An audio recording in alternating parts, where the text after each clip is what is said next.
Hey, what's up, everybody? Welcome back, Don's Hot Rod Garage. I want to show you something I found real quick, and then I'll show you some of the progress.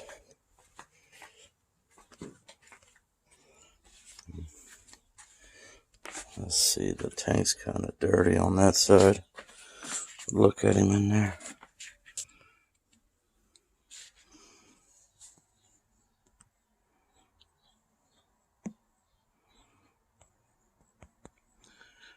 I found him while I was down at work.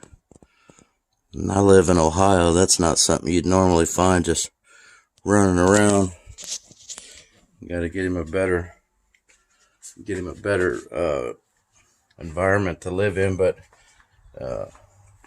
he comes out during the day and then goes in at night. So what are you gonna do? But he's my pet lizard. So anyways, over the last couple of days I was able to work on this car quite a bit, and I'll show you. Should have showed you when I was just in here, but this is the spot welder that I got, that I used to.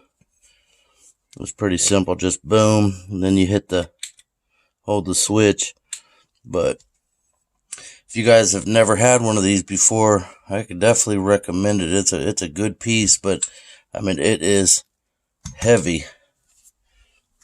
I bet you it's 35 pounds, 35 pounds. So you got to get used to holding that. But that's what I was using to spot weld the front floor into this car.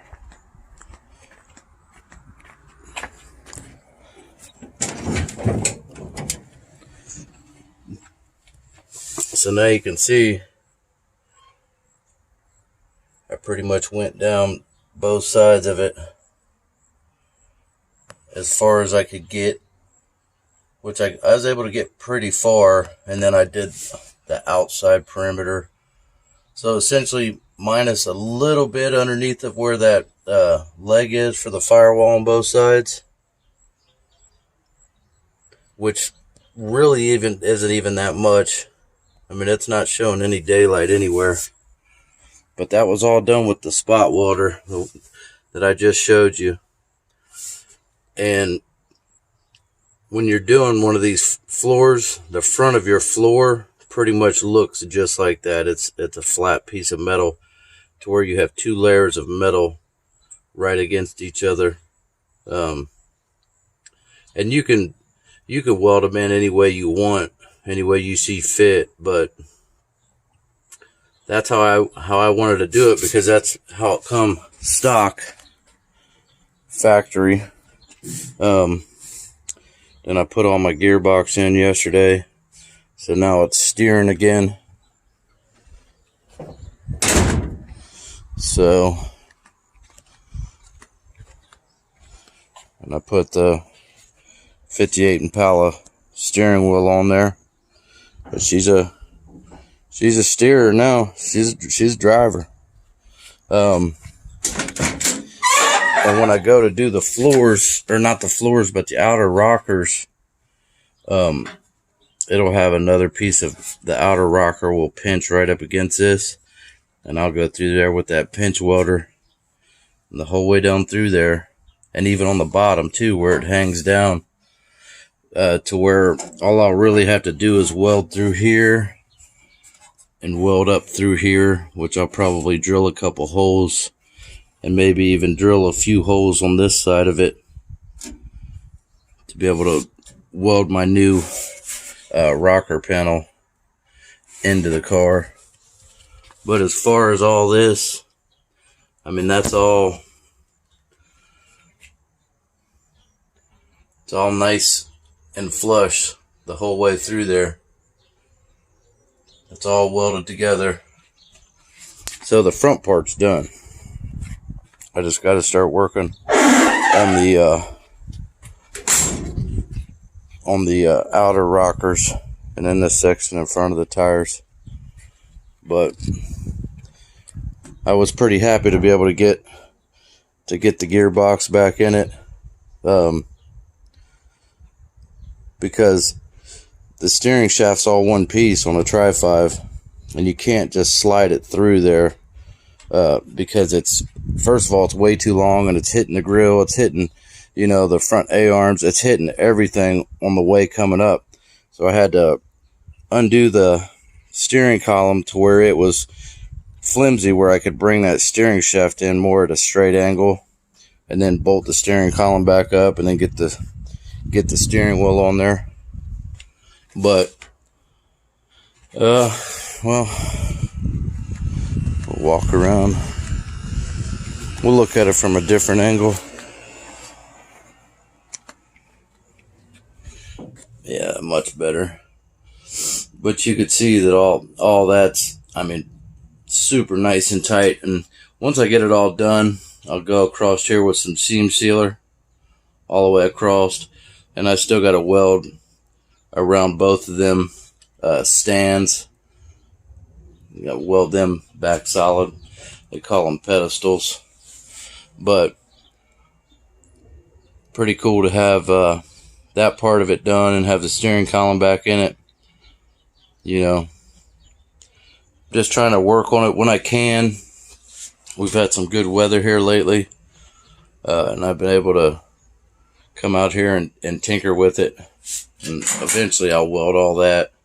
But everything's happy right there for now. But I will weld. I'll kind of dolly them little brackets around and clean that metal up and weld that. But the little stick welder, not stick welder, but the pinch welder that I showed you at the beginning of the video worked excellent on this. So we're getting there. Got the front welded up, got the gearbox back in it. You know, at the end of the day, I work on them as much as I can, you know. But you know, I want to enjoy them. I don't want it to be something that you stress about. That's the worst part about having a project car. If you don't work on it, it haunts you. You think about, why am I not working on it? You know? So we all wish we was still 16 years old, where you could spend all day long working on your little hot rod and things like that. But now we're all grown up and have responsibilities that take most of our time. So just wanted to bring you guys back to show you that the whole front of it's welded in all the way across. And if you guys have never had a spot welder and been thinking about it, I would strongly recommend to get it and give it a shot. They're real simple to use. And like I was saying, when I go to, these are my rockers, when I go to do them, I'll be pinch welding all along here and at the bottom of it too. Both sides I'll pinch weld them, and then wherever I need to, you know, actual weld, I'll do that. But it'll just give it a more of a factory look, and that's what I was going for. Eventually I'll get the firewall body worked out and drop that engine in it, because this is the original motor to that convertible, minus the heads. Them are 56 heads with the little triangle on them. That was started in 56. And then I got an extra gearbox there. That's, see what I mean? That's really tough to get that much real estate in the front of the car. You got to have your steering column out of the way, because that shaft does not come off. That's all one piece on an original 55 to 57 Chevy steering column. So that's what I was fighting with yesterday, getting that one in. But it's in now. It's, you know, it's hooked up. Pitman arm is back on it.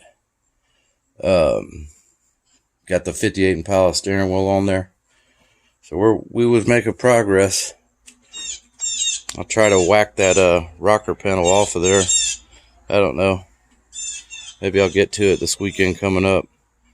Do the rocker and then do the area in front of the tire. Put the patch in on that one. I'm gonna do it on both sides, but once you open this side up, then you could get to the your inner rocker going into your inner quarter panels, and you could clean up any rust you have in there too. So, and there's a lot of different ways to do a floor pan in a car, and I see it in the comments, do it this way, do it that way. I'm trying to take it slow, so if somebody was interested in doing a Tri-5 one-piece floor, they could go through my videos, and they might have to skip a couple because some of them doesn't have any actual hands-on work going on, but they could go through the videos and have a really good idea of what it was going to take to put a one-piece floor in a car. So I know there's a lot of different ways. There's a lot of different ways to get a one-piece floor in a car, but for me, this is just what worked for me. And some things you're kind of almost, I don't know, I would hate to say learning as you go, but you're kind of process of elimination as you go. So eventually I'll get the motor in there. I still got to get up with my buddy, get a 4-speed built for it, but eventually I'll get the motor and tranny in there, and then it's got different springs in it than it used to. I'll be able to lower it down. So anyways, catch you guys on the next video.